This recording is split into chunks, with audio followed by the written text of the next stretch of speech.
So this is another supervisor video. This is to approve duplicate assets. So on the supervisor dashboard, you'll notice that there's a supervisor tab for duplicate assets. They might look different from the one that you're seeing here. The reports can be customized to show the fields that you wanted to look for.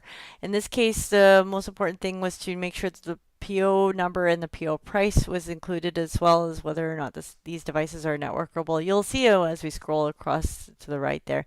But these are things that you could also reach out to your DBM admin and to reformat if you wanted to.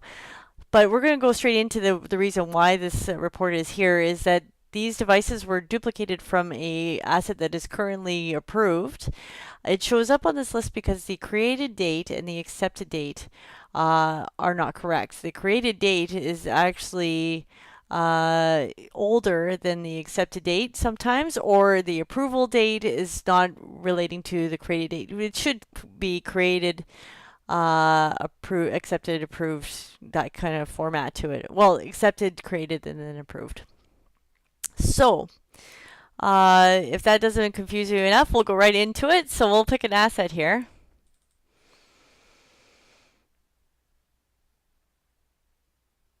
So this is to flag for the supervisor to make sure that the information is correct, because when you're duplicating an old asset, the technologist can just duplicate it, and they might remember to correct some of the fields, but they may not have corrected all the fields, or may have just skipped over some of the other stuff. So with this infusion pump, maybe then the network information that it never got updated, or the purchase and warranty information isn't correct, or the serial number isn't correct.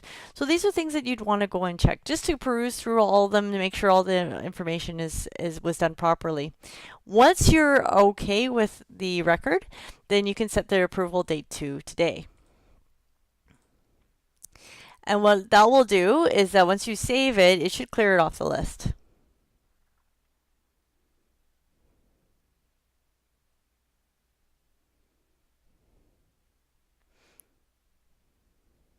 So we're looking at C500128 or 128.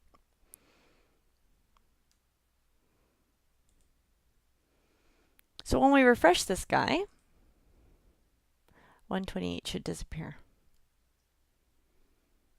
We could always go into the filter and look up that asset number as well. If you weren't too sure if it's a large list, then you could just go and filter it by the asset number. But there's how to correct these duplicate assets and what the reason for being there.